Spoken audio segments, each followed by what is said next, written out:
Hi all, ഞാനൊരു CS executive സ്റ്റുഡൻ്റാണ്. First group നല്ല പോലെ ഉഴപ്പിയത് കൊണ്ട് തന്നെ എക്സാം പോലും ഞാൻ അപ്പിയർ ചെയ്തിട്ടുണ്ടായിരുന്നില്ല. രജിസ്റ്റർ ചെയ്തു, പക്ഷേ എഴുതിയിട്ടുണ്ടായിരുന്നില്ല.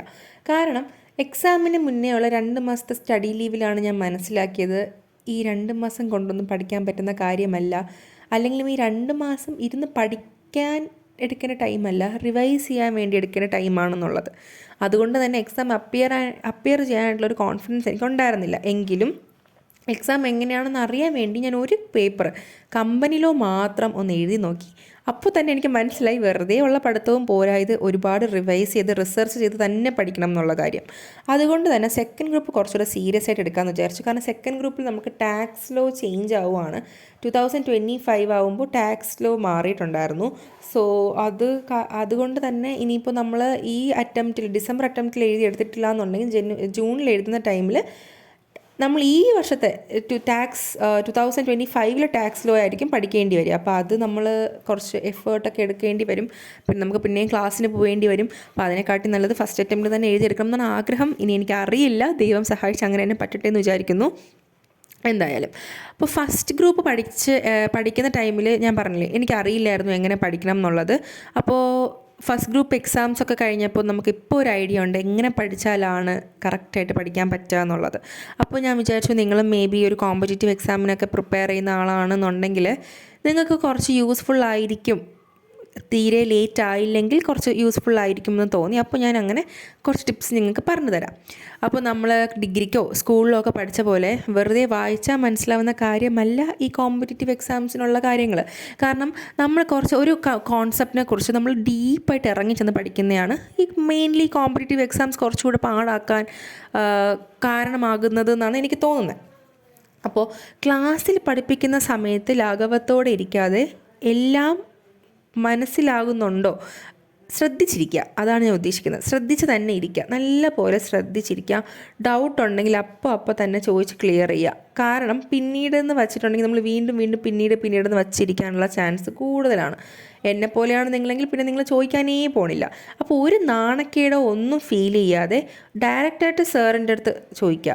ക്ലാസ്സിലിരുന്നോ, ഇപ്പോൾ നിങ്ങൾക്ക് അത്രയ്ക്ക് പറ്റില്ല എന്നുണ്ടെങ്കിൽ നിങ്ങൾ സാറ് പോകുന്ന ടൈമിൽ സാറിൻ്റെ അടുത്ത് പോയി ചോദിക്കുക.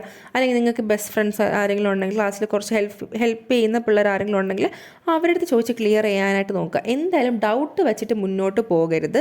അതുപോലെ തന്നെ ക്ലാസ് ശ്രദ്ധിച്ചിരിക്കുക. മാക്സിമം ഡിസ്ട്രാക്ഷൻസ് ഒഴിവാക്കി, കളി ചിരി കാര്യങ്ങളെല്ലാം ഒഴിവാക്കി മാക്സിമം ക്ലാസ് ശ്രദ്ധിച്ച് തന്നെ ഇരിക്കാനായിട്ട് ശ്രമിക്കുക. രണ്ടാമതായി എനിക്ക് പറയാനുള്ള ടിപ്പ്, ഇത് നിങ്ങൾക്ക് ഭയങ്കര യൂസ്ഫുള്ളായിരിക്കും. എനിക്ക് ഉറപ്പാണ് നിങ്ങൾക്ക് നല്ല യൂസ്ഫുള്ളായിരിക്കും. കാരണം എനിക്കിത് ഒരുപാട് ഹെൽപ്പ് ചെയ്തിട്ടുണ്ട്. ഞാൻ ഈ ഫസ്റ്റ് ഗ്രൂപ്പ് കമ്പനിയിലോ സാർ പഠിപ്പിക്കുന്ന സമയത്ത് നമുക്ക് കമ്പനിയിലോ ഭയങ്കര ഡിഫിക്കൽട്ടാണ് ചില കാര്യങ്ങളൊക്കെ മനസ്സിലാക്കാനായിട്ട്. അതും അന്നന്ന് റിവൈസ് ചെയ്താൽ പിന്നെയും എന്തെങ്കിലും ഓർമ്മ കാണും. പക്ഷേ 2-3 ദിവസം കഴിഞ്ഞിട്ടാണ് നിങ്ങൾ വായിക്കുന്നതെങ്കിൽ നമുക്ക് ഒന്നും മനസ്സിലാവില്ല. അപ്പോൾ അങ്ങനത്തെ സമയത്ത് ഞാൻ എന്താ ചെയ്യാന്ന് വെച്ചാൽ, നോട്ടിൻ്റെ തൊട്ടടുത്ത് തന്നെ പെൻസിലിട്ട് എന്താണോ ആ സെൻറ്റൻസിൽ ഉദ്ദേശിക്കുന്നത് അത് മലയാളത്തിൽ എഴുതി വയ്ക്കും. മലയാളത്തിലോ മംഗ്ലീഷിലോ, ഇനി നിങ്ങൾക്ക് ഇംഗ്ലീഷാണ് കംഫർട്ടബിൾ എങ്കിൽ യു ക്യാൻ യൂസ് ഇംഗ്ലീഷ്. അപ്പോൾ ഏത് ലാംഗ്വേജിലാണെങ്കിലും നിങ്ങൾക്ക് മനസ്സിലാകുന്ന രീതിയിൽ മലയാളത്തിലോ ഞാൻ പറഞ്ഞില്ലേ അതുപോലെ എഴുതി വയ്ക്കുക. അതെന്തിനെ ഹെൽപ്പ് ചെയ്യുമെന്ന് വെച്ചാൽ, നിങ്ങളിപ്പോൾ കുറച്ച് നാൾ കഴിഞ്ഞിട്ടാണ് അത് വീണ്ടും എടുത്ത് വായിക്കുന്നത്, നിങ്ങൾ റിവൈസ് ചെയ്യുന്ന സമയത്ത് എടുക്കുമ്പോൾ നിങ്ങൾക്ക് എന്താണെന്ന് മനസ്സിലാവുന്നില്ല എന്നുണ്ടെങ്കിൽ ഈ മലയാളം വായിക്കുന്ന സമയത്ത് നിങ്ങൾക്ക് കറക്റ്റായിട്ട് സാർ പറഞ്ഞ കാര്യങ്ങൾ റീകോൾ ചെയ്യാനായിട്ട് പറ്റും. അതേപോലെ തന്നെ ഇപ്പോൾ ജൂറിസ്പ്രുഡൻസ് നമുക്കറിയില്ല, കോൺട്രാക്റ്റ്, സെയിൽ, അങ്ങനെ കുറേ ഉണ്ട് ആക്റ്റുകൾ. അപ്പോൾ ആ സംഭവങ്ങളും നമ്മൾ ഈ എക്സാമ്പിൾസ് ഉൾപ്പെടെ സാറുമാർ എന്തായാലും നമുക്ക് ക്ലാസ്സിൽ എക്സാമ്പിൾസ് പറഞ്ഞായിരിക്കും പഠിപ്പിച്ച് തരിക. അപ്പോൾ എക്സാമ്പിൾ കറക്റ്റായിട്ട് അതുപോലെ തന്നെ നിങ്ങൾ എഴുതി വയ്ക്കുക. ആ സമയത്ത് എന്താണെന്ന് വെച്ചാൽ നിങ്ങൾക്ക് കോൺസെപ്റ്റ് എന്താണെന്ന് മനസ്സിലാക്കാൻ എളുപ്പമായിരിക്കും. എക്സാമ്പിൾ വായിക്കുമ്പോൾ തന്നെ ഇതിങ്ങനെയാണ് എന്ന് നമുക്ക് മനസ്സിലാവും. അപ്പോൾ അതിന് വേണ്ടിയിട്ട് എക്സാമ്പിൾസ് എഴുതി വയ്ക്കുന്നതും ഹെൽപ്ഫുള്ളായിരിക്കും. അടുത്ത ഇമ്പോർട്ടൻ്റ് ആയിട്ടുള്ള ടിപ്പെന്ന് പറയുന്നത്, അന്ന് തന്നെ പഠിക്കാൻ ഞാൻ പറയുന്നില്ല. കാരണം ക്ലാസ്സൊക്കെ കഴിഞ്ഞ് വരുമ്പോഴത്തേക്കും നമ്മൾ ഭയങ്കര ടയേർഡായിരിക്കും. ഞാനും അത് അക്സെപ്റ്റ് ചെയ്യുന്നു. പക്ഷേ ഒന്ന് വായിക്കുകയെങ്കിലും ചെയ്യുക. കാരണം നമുക്കത് മനസ്സിലോട്ടൊന്ന് ഇരുത്താനും പിന്നെ നെക്സ്റ്റ് ക്ലാസ്സിന് പോകുമ്പോൾ അതിൻ്റെ കണ്ടിന്യൂവേഷനായിട്ട് വരുന്ന കാര്യങ്ങൾ നല്ലപോലെ മനസ്സിലാവാനും ഹെൽപ്പ് ചെയ്യും. പിന്നീട് ഒരു അവധി ദിവസം കിട്ടുമ്പോൾ ഇത് എന്ത് ചെയ്യുക, ഒന്ന് റിവൈസ് ചെയ്യുക, അല്ലെങ്കിൽ ഇരുന്ന് പഠിക്കുകയോ ചെയ്താൽ മതി.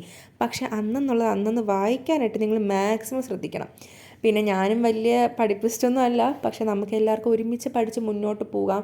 എല്ലാവർക്കും ഒരുമിച്ച് പഠിച്ച് മുന്നോട്ട് പോയി നമ്മളുടെ ആഗ്രഹം നേടിയെടുക്കണം. Thank you for watching.